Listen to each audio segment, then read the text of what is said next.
Vienna around 1900, the capital of the Habsburg monarchy was the undisputed metropolis of Austria-Hungary, the second biggest country in Europe.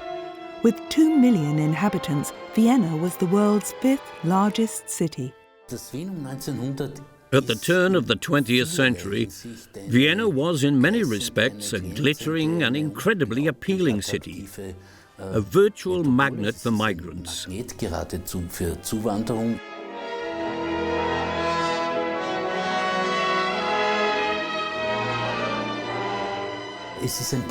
was a vibrant metropolis in every sense. What made Vienna so special around 1900 was that, as great literary figures like Karl Kraus and Hermann Brock put it, the city was a test station of the apocalypse. Yet, at the same time, a cradle of epoch-making trends and achievements of the modern era.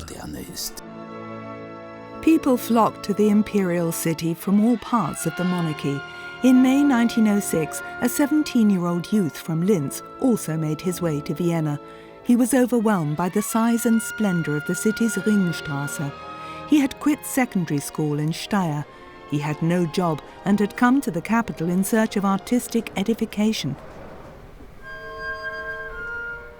At the Court Opera, he attended a pioneering production by Gustav Mahler of Richard Wagner's Lohengrin.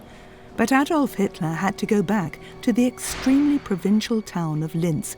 It was not until 1907 that his mother and his guardian allowed him to move to Vienna. 18 years of age, with no training and no job prospects, he took a tiny room in a dark back building in the Stumpergasse. He was a sub-tenant in the home of Maria Zaklai, who came from Moravia. Oder Zikorienkaffee, ganz wie Sie wünschen. Dazu Wasser zum Waschen. Da wohne ich. Und hier haben Sie Kabinett. Ja, Licht aus Hinterhof ist nicht sehr günstig. Aber dafür haben Sie vorzügliche Petroleumlampe, noch angeschafft von meinem Selin. Na, wie gefällt Ihnen? Right from the start, he had this air of an artist about him, something of a bohemian as well. In a way, he was also like that in Linz, but in Vienna, this bearing was definitely more pronounced. In the first 2 years, I'd say, he moved around the city with a certain self-confidence, feeling that he would make it and become an artist.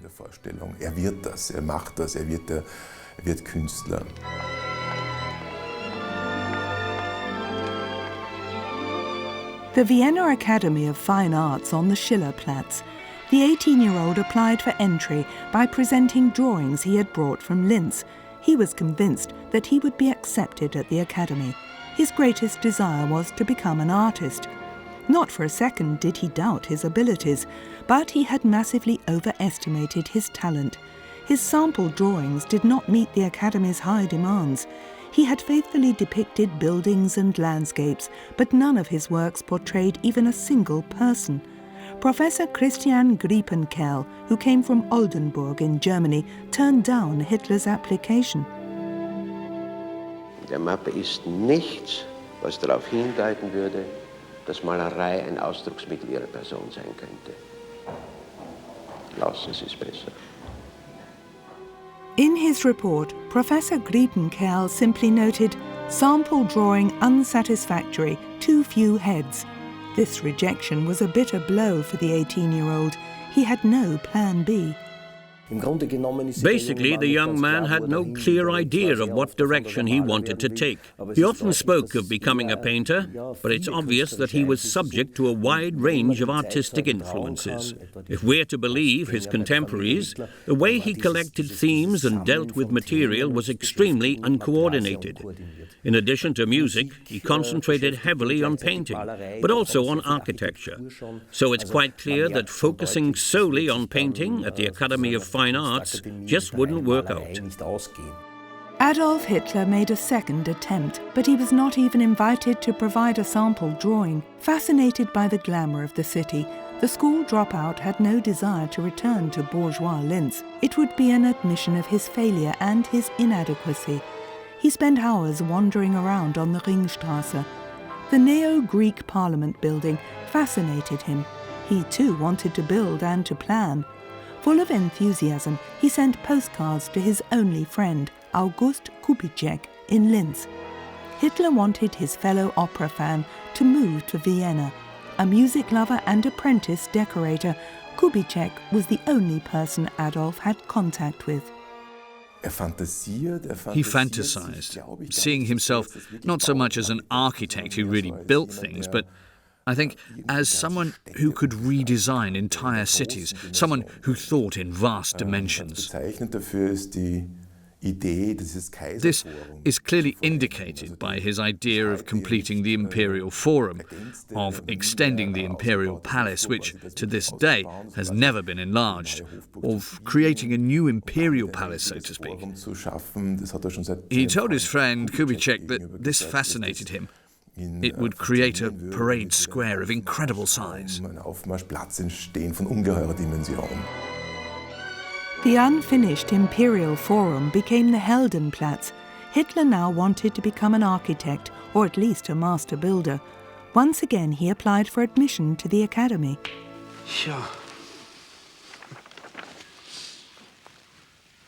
Ja, wenn Linz beim nächsten Erdbeben einstürzt, nach diesen Ihren Plänen könnte man es wieder aufbauen. Bis ins unbedeutendste Detail wieder aufbauen. Ja, in Gottes Namen. Wie schaut denn das Maturazeugnis aus? Matura? Da heißt das Reifeprüfung bei Ihnen in Linz, wie bei den Deutschen. Keine Matura. Hitler quit the secondary school in Linz and later the school in Steyr. In fact, he had to leave because his academic performance and discipline were unacceptable. He was quick-tempered and dogmatic. In Vienna, he lived off the 25 crowns he drew as an orphan's allowance following his mother's death and had to share with his 11-year-old sister. The Vienna of the fin de siècle was the Vienna of the aristocracy, the imperial city, the Vienna of the modern era. The other Vienna was reflected in the lives of the hundreds of thousands of migrants from Bohemia, Hungary and Galicia. In this multi-ethnic city, two extremes collided, the dawning of the modernism era and conservative traditions. We're talking about a conglomeration. This is demonstrated by figures who stood for modern trends, modern intellectual life or political life. At the same time, in Vienna, you had a Sigmund Freud, a Gustav Mahler, a Leo Trotsky, and an Adolf Hitler. Certainly a conglomeration that was extremely headstrong and fascinating. This was the domain of one of the founders of modern socialism, physician to the poor and psychiatrist Victor Adler. There was this truly wayward interplay between forces that were widely differing, yet at the same time mutually dependent. It was, I think, a hugely definitive factor in the Vienna of 1900. You could describe it as the laboratory of the modernism. A laboratory of the modern era, but also a testing ground for the apocalypse, as writer Karl Kraus mocked. Against his wishes, in 1908, Emperor Franz Joseph celebrated his Diamond Jubilee with a ceremonial procession, but the occasion was marked by national tensions in a monarchy that was breaking up. 1908 was a key year. Hitler was already in Vienna. He saw and experienced everything, the annexation crisis and the problems of celebrating the Jubilee. The emperor tended to be withdrawn, attending to as little as possible. The plan was to stage a festival of homage, but disputes arose, even during the preparations, as to who should foot the bill. But above all, as to who would participate and who wouldn't. The Czechs boycotted the homage procession, nor did the Hungarians travel to Vienna, and for its citizens the admission prices were too high, so the stands had to be filled with school children. Thousands were enticed to Vienna from far-off provinces. Also in 1908, an international crisis broke out with the annexation of Bosnia-Herzegovina. There was even the threat of a European war breaking out. The event really was a source of trouble. Folklore was prominent. The homage procession was a major folk parade, and it hid the major problems. By 1908, the year Hitler failed to embark on an artistic career in Vienna, the Habsburg monarchy was already doomed. The multinational structure of Czechs, Italians, Poles, Ruthenians, Southern Slavs and German nationalists was held together solely through the figure of the old emperor. The marriage of his great-nephew Karl, who was supposed to succeed him in 1916, was celebrated by the high aristocracy of the empire. Some of the wedding guests possibly suspected already that the end was near. In my opinion, the end of the monarchy began at the latest in 1897 with the Badeni crisis, named after the Prime Minister, an ethnic Pole. The crisis was triggered by the issuance of 2 language ordinances for civil servants in Bohemia and Moravia, who then had to be able to speak Czech as well as German. This mobilised not only German nationalists, but also Christian socialists on a broad scale in every important town in the monarchy. In allen wichtigen Städten auch der Monarchie. The Imperial Council of 1907, constituted for the first time under free and equal voting rights, became an arena for nationality conflicts. Parliament was hamstrung for months. The German-speaking deputies in particular felt forced into a corner. The period around 1907 and 1908 is just as inherently contradictory as the entire Fantasizing. On the one hand, major democratic successes were achieved, like male suffrage, which was approved in principle in 1905 and formulated exactly over the next 2 years to become political practice. But there were also the major language crises, the nationalities conflict. So we now have a parliament elected in accordance with the law on male suffrage, but one which at the same time was hamstrung by the language and nationalities conflict. So on the one hand you have a great victory for democracy, but one which is paid for by political life being paralysed. The Imperial Council chamber in the Vienna Parliament building. Hitler attended several sittings. After all, he had enough time on his hands. The 18-year-old was repulsed by day-to-day political business. Nascent parliamentarianism showed its less attractive side, with Ruthenian deputies blocking debates with speeches lasting hours. Wie dieser österreichische Staatskadaver auseinandergezerrt wird im Nationalitätenkampf. Traurig. Mir kann's gar nicht schnell genug gehen. Du, gestern hättest du dabei sein sollen. Ich war wieder hier im Parlament. Nichts wie Obstruktionsreden, stundenlang. Was? Obstruktionsreden. Da redet ein Abgeordneter nur, damit niemand anderer zum Reden kommt. Und zwar Tschechisch und Ungarisch und Italienisch und Serbokroatisch, was weiß ich. Jeder von diesen politischen Profitgeiern vertritt hier im Reichsrat die Belange irgendeines von unseren PT-Gastvölkern. Hitler observed some stormy sittings of the Imperial Council. Speakers were interrupted by banging and heckling. It's even said that inkwells were thrown. However, all really important decisions were taken by the changing governments of the emperor. In Mein Kampf, he wrote that Parliament, as it is practiced in Britain, certainly has something appealing and interesting to it. But when you look at the Austrian Imperial Council, it's just useless. The Deutsches Volksblatt, the only daily newspaper mentioned later by Hitler in Mein Kampf, reported on one sitting of the House of Deputies which Hitler had watched from the public gallery. The offices of this anti-Semitic German nationalist newspaper were located not far from Hitler's lodgings.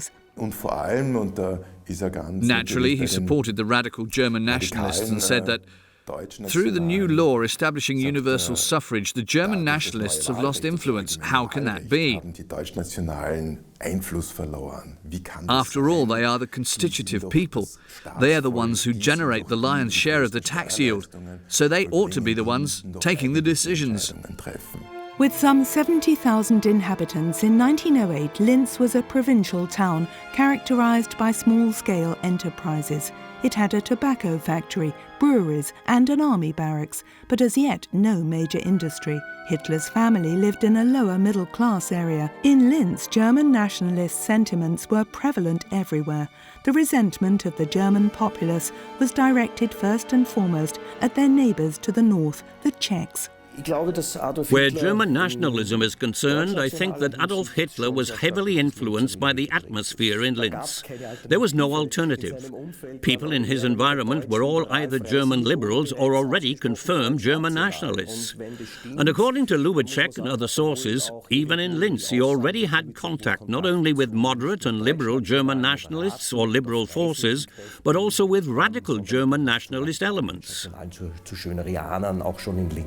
Adolf Hitler was born in Braunau on the border with Bavaria. His father was a customs official who lived for many years in Passau and later in Leonding. An authoritarian figure, he shaped his son's view of the world.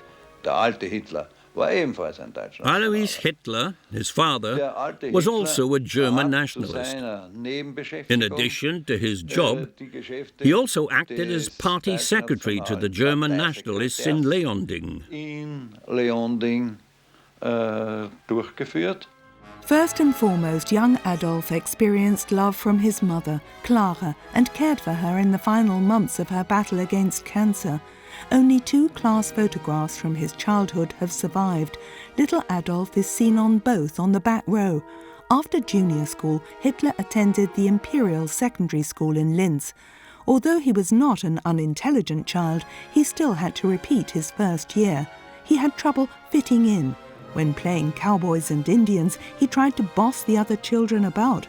At the state secondary school, he got to know a highly intelligent lad called Ludwig von Wittgenstein. Adolf's history teacher Leopold Pötsch, who was a German nationalist but still loyal to the House of Habsburg, influenced him. I described the spirit of the school as nationalist, and Hitler's interest in such things stemmed from Professor Leopold Pötsch, who gave very good lectures on nationalist issues. The main square in Linz and the old Danube bridge across to Urfahr. Every day Hitler would walk down the road with his friend August Kubitschek, chatting about opera performances and a girl called Stefanie Isaac. Hitler, it seems, was so interested in my husband that he visited him every day and walked down the road with him so that he could see Stefanie. I don't think he had the courage to actually speak to her.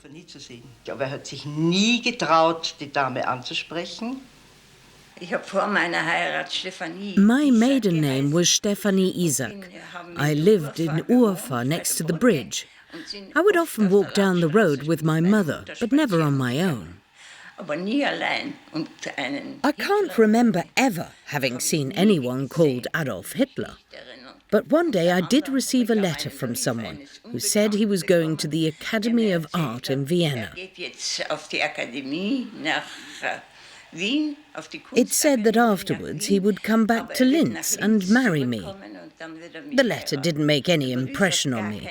A lad of 14 or so was of no interest to me whatsoever. So it remained a case of pure love from a distance.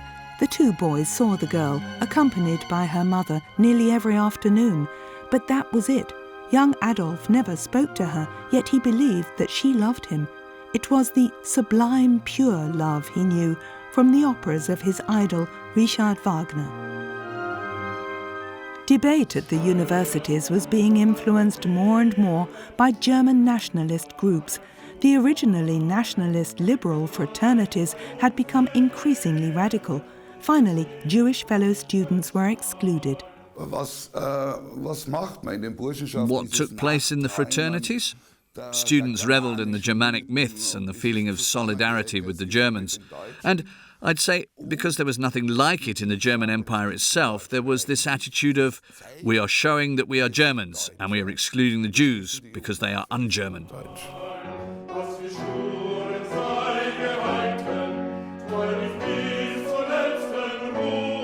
The rooms of the fraternities echoed to the sound of Germanism being extolled in song. At the universities, fights often broke out between Jewish and Catholic students. Georg Ritter von Schönerer was the pan-German's figurehead. He rejected the multi-ethnic state of the Habsburgs. The 10 million or so Germans in the Austro-Hungarian monarchy should, he felt, be incorporated into the German Empire. Hohenzollern instead of Habsburg. The squire of Rosenau Palace in the northern part of the Waldviertel region, Schönerer combined his admiration for Bismarck and his German nationalist policies with progressive social experiments. Through the constant radicalization of his language, he lost supporters and influence and elections, but not self-confidence. In the palace, he had himself depicted as Jupiter, the father of the gods. Following a raid on the offices of a newspaper, Schönerer was arrested and sent to prison. 1881. The radicalization process in Schönerer began in 1881 and was completed in 1885. As a, it must be said, modern politician, he saw that the parties of the masses were beginning to form. And he recognized two things that are really fascinating. That the two groups which had been left behind since the entire modernization of 1867, since the December Constitution, were firstly the progressive element, the fraternities, which said they wanted to destroy the Habsburg monarchy and incorporate the German section of the populace into the greater German Empire. Die sagen, wir wollen die Habsburger Monarchie zerstören und den Anschluss der deutschen Teile an das Großdeutsche Reich. On the other side were the tradespeople, the lower middle classes, who were terrified of sinking into a proletariat role. Schönerer managed to bring these two blocks together and become their mouthpiece, and the two blocks were held together by anti-Semitism. Und die werden vom Antisemitismus zusammengehalten. In 1882, Schönerer's manifesto for the Pan-Germanic movement was published in Linz, a hodgepodge of German nationalist, social, racist and anti-Semitic views. The Pan-Germans rejected the Habsburg dynasty and called for the monarchy's German-speaking regions to be incorporated into Bismarck's German Empire. In the Waldviertel region, Schönerer had a Bismarck tower erected, a defiant monument to the salvation which he hoped Germanness would bring. Hitler spent lots of time in warm rooms, as they were known, and in Vienna's countless coffee houses. There he focused intently on Schönerer's ideas. In Vienna, anti-Semitism was by no means unique to the German nationalists. Even the city's Christian social mayor, Karl Lueger, stirred up hatred of the Jews. Christian social and clerical publications adopted highly anti-Semitic positions, which Hitler can't have overlooked if he regarded Vienna's mayor, Karl Lueger, as a tribune, and if he recognized that basically every political camp and every figurehead he saw as decisive was centered on anti-Semitism and on racial anti-Semitism through Schönerer. Ernst Vegani, the founder of the anti-Semitic Deutsches Volksblatt, supported Lueger's Christian social policies. The Deutsches Volksblatt also played a major role in Lueger's rise in the 1890s. It was one of the few newspapers which Hitler said he had read on a regular basis. With what we know about his later development, it seems amazing that he regarded the Deutsches Volksblatt as a bit too wild, even with regard to its anti-Semitic rabble-rousing. In Vienna, Hitler never had a steady job. He slept long and spent the days in coffee houses in the suburbs, reading newspapers and obscure magazines. He devoured anything that corresponded to his fixed opinion and simply blanked out anything to the contrary. Vienna in 1900 didn't just celebrate the birth of the modern era, it was a city of conmen and charlatans who combined crude racism with esotericism. Adolf Hitler was a good example of the not particularly educated reader who fashioned a world for himself from various pamphlets, brochures, anti-Semitic writings and media reports. Agitationsschriften und Medienberichten so eine Welt zusammenbaut. One of these sources was the Ostara magazine. Named after a Germanic goddess of spring, it was written mainly by the self-styled Ariosopher Jörg Lanz von Liebenfels, who, through pure breeding, wanted to save the noble Aryan race from perdition. It's quite possible that Hitler read the magazine. There is this incredibly edited version of Mein Kampf which shows quite clearly that Adolf Hitler formulated his ideology from various hackneyed ideas. What is hard to determine today, I think, is what was based on his experiences in Vienna and what he had already brought with him from Linz, or what germinated in him during the First World War. But in my opinion, the really major formative period was the time after 1918. In Hitler's formative years, Vienna was governed by Christian social mayor Karl Lueger. A charismatic figure, Lueger presented himself as a man of the people, surrounded by his Viennese associates, who were always a fun crowd. But Lueger also shaped the city. With Otto Wagner, he created the structures for a metropolis of 2 million people. Modern-day Vienna. From now to his death, these were Lueger's great years. At first, his relationship with the High Church and the Habsburg dynasty wasn't exactly smooth. I'm referring to the rambunctious ruffians who appealed to the middle class or the petty bourgeoisie, not exactly the representatives of the Habsburg monarchy.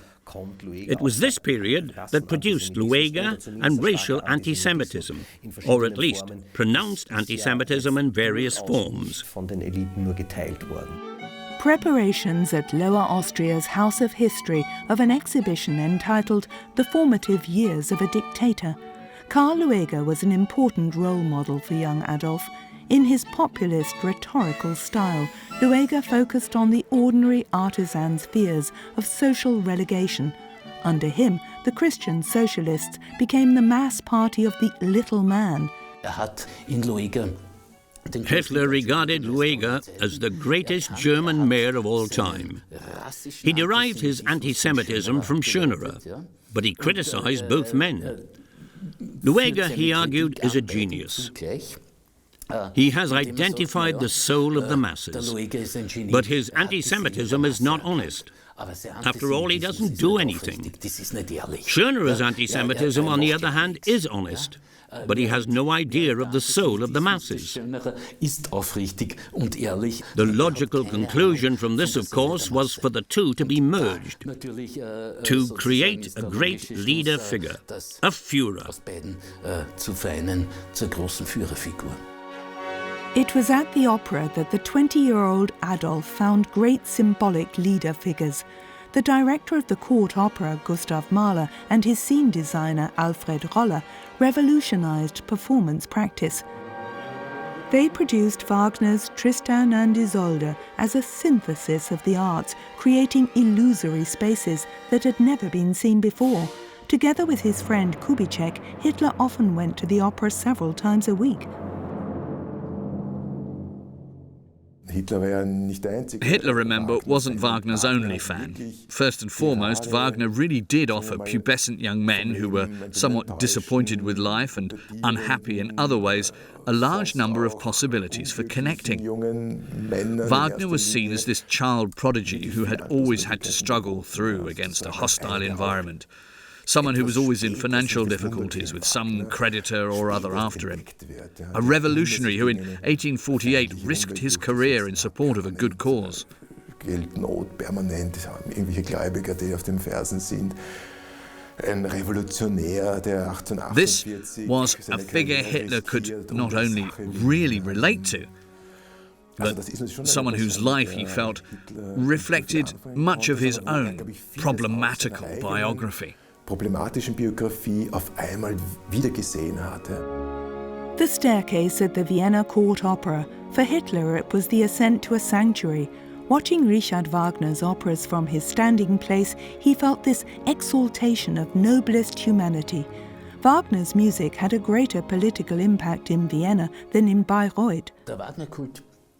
At the time, the Wagner cult was something extremely universalizing. How should I put it?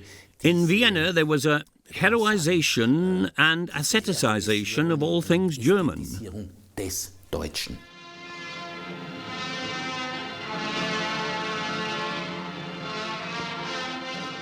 In 1850, Wagner had published his highly anti-Semitic essay, Jewishness in Music.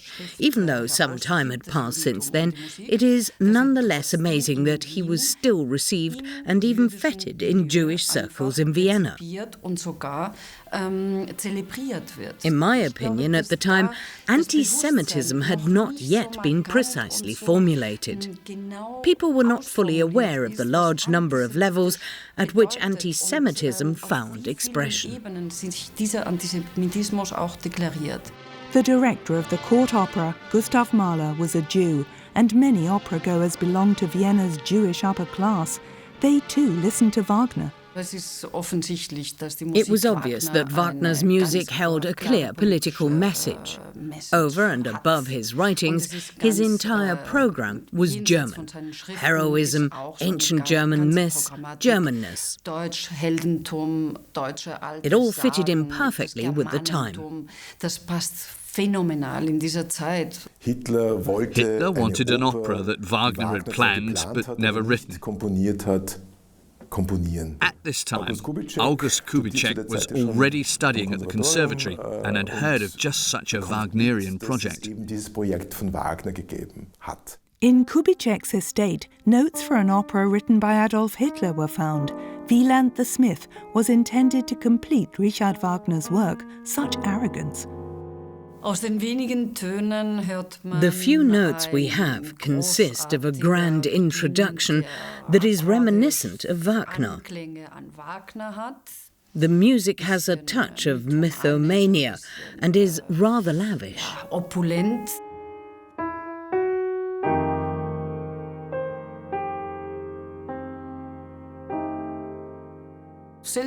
Strangely enough, after 3 or 4 bars, there is a break, and a kind of fugue begins. But it's not really a fugue. The score then covers various tessituras and sounds relatively modern.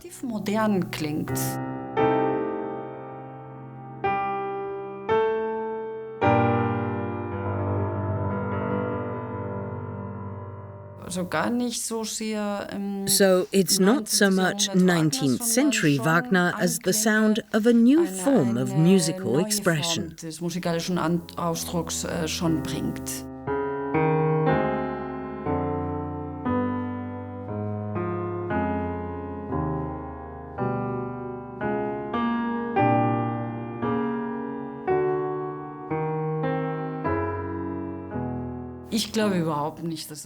I don't think Hitler wrote it at all. In my opinion, he and his friends sat together one afternoon or evening and chatted about the opera, possibly about a performance of a Wagnerian opera they'd just been to, and that there was a piano in the room. It could well be that Hitler played 3 notes, and that his friend Kubitschek, who was very musical and had also had a full music education at college, then played around with the notes.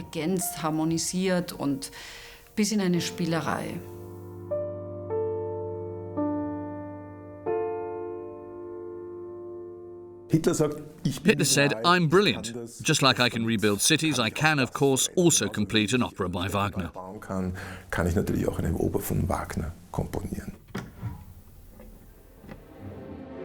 But Hitler's purported opera remained a fragment. All he could produce were a few lines of notes for a prelude. In his enthusiasm for the reactionary, mixed style of the Ringstrasse and the serial buildings of the Wilhelmina era, the emergence of Viennese modernism, Art Nouveau, went unnoticed by the young man from Linz.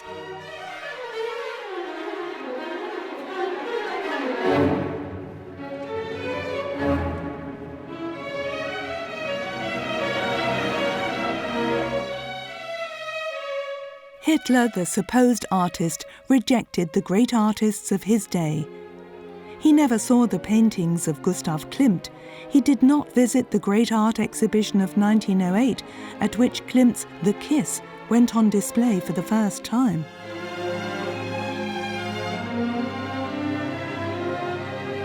The expressionism of Oskar Kokoschka remained alien to him, as did the radicalism of Egon Schiele, who was roughly the same age as Hitler.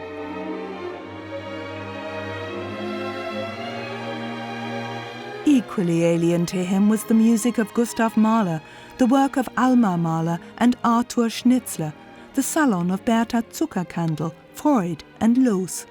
The world-famous Viennese culture of the time, around 1900, was not a general phenomenon. That, I think, is undisputed. It involved an extremely narrow social and cultural element, but one with an enormous external impact. Adolf Hitler never really came into contact with this art. He completely ignored modern trends and the avant-garde around 1900, which he regarded as degenerate and contaminated by Jewishness, so to speak. Up until 1909, Hitler was able to live modestly on his orphan's allowance. After a brief return to Linz, he left the apartment he had shared with Kubitschek without saying goodbye. He found various places to stay, often for only a few weeks. In 1909, Hitler's social descent took him to various warm rooms and finally to a hostel for the homeless in the Kastanienallee in Meidling. He continued to rely on his orphan's allowance for a relatively long time. So really, he must have been threatened by homelessness for no more than a few days or weeks maybe. I don't think even that should be over-exaggerated. His tough time in the hostel for the homeless in Meidling must have been very brief. He did some casual work and got into debt. His aunt Johanna Pölzel in the Waldviertel region lent him money time and again and noted Hitler's debts in her housekeeping book. In all, 924 crowns. He never paid her back. To mark the Emperor's Jubilee, a picture album was published in large numbers. Hitler used the photographs as templates for his small-scale watercolour paintings. An acquaintance sold the works to picture framers and furniture dealers. Hitler gave him half the money this brought in. The artist's favourite motifs were postcard views of Vienna from the Michaelerplatz to the Parliament building. This acquaintance, Reinhold Harnisch, must have managed to find a small market where he could earn money with Hitler's paintings. Hitler also said later that he painted to earn money, although he didn't really like painting. Harnisch had to keep pushing him to paint. Hitler painted just enough to be able to afford staying in the Meldemannstraße. The men's hostel in the Meldemannstraße in the Brigittenau district was not a homeless shelter. A modern and functional building for the time, it was intended to provide single men with clean accommodation on a temporary basis. The hostel was a socio-political measure taken by the municipal authorities to curb the bed lodgers business, which was regarded as morally questionable. The men had small separate rooms and modern washing facilities. On average, men stayed at the hostel for about 50 days, but somehow Hitler managed to spend 3 years there, so he must have been an institution in the place. It really is exceptional for someone to spend 3 years at a facility which was actually regarded as a temporary solution. At any rate, the men's hostel in the Meldemannstraße was not the absolute end of the line socially. You had to be able to afford it. And to a certain extent, you also had your own private sphere. This was a social answer to the bed lodger system, one that kept Hitler from total social decline. Vienna around 1910 was not only the city of palaces on the Ringstraße, it was a growing industrial metropolis. The speed of life increased by leaps and bounds.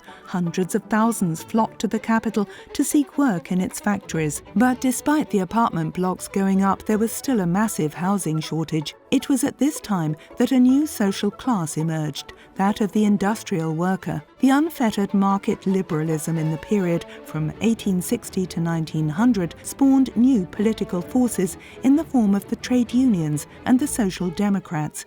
During Hitler's time in Vienna, the Social Democrats were already the strongest party. It seems to me that in the years between Karl Lueger's death in 1910 and 1913-14 perhaps, Hitler also began to turn his attention to social democracy. He was impressed by the way the party was structured and by its many organisations like cycling clubs, smokers' clubs and children's and nature lover associations, and how easily they accepted new members at grassroots level.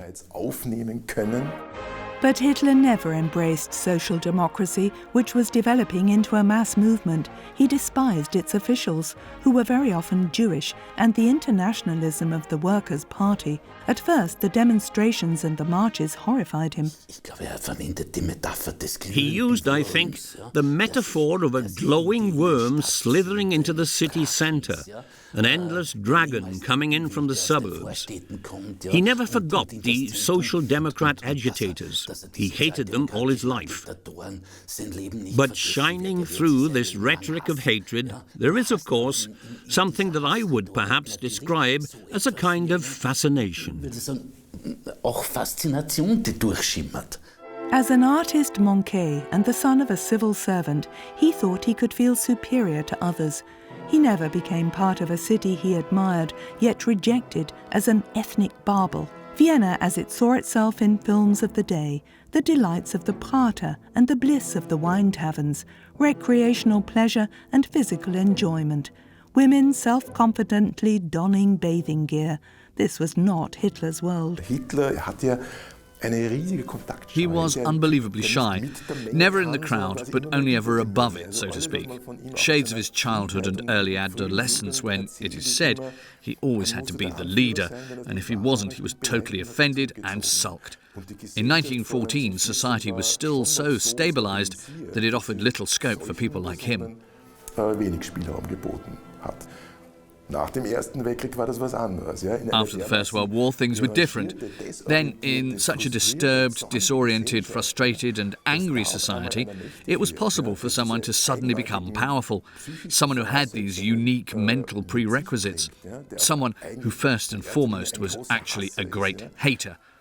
So in this respect, it must be said that the First World War made Hitler, but the ideological ingredients were definitely present before the conflict.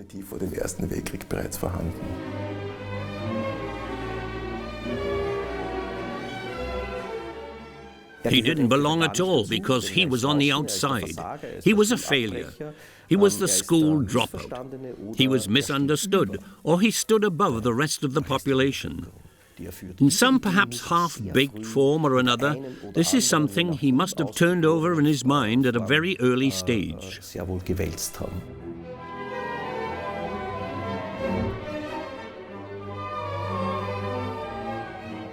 Hitler actually fits into the 19th century discourse. At some point or other, he must have come to a halt ideologically. The way Gerhard Wagner, for example, forged his anti-semitism was part of the late 19th century discourse. Adolf Hitler seized on this and, from various angles, established an ideology he found fitting.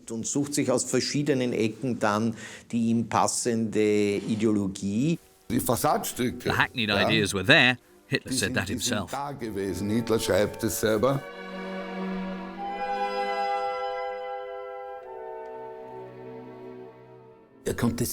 He couldn't integrate into the art scene because he came from a totally different level.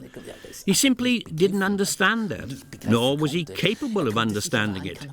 He couldn't fit in with any political organisation either, not even with Schönerer's supporters, who would have been a possibility. Vienna simply ignored the young Adolf Hitler.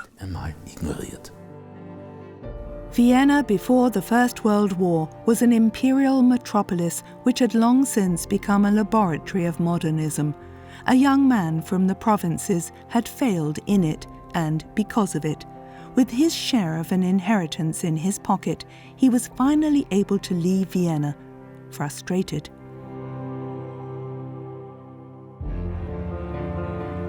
"25 years later, hundreds of thousands of Viennese would cheer him frenetically.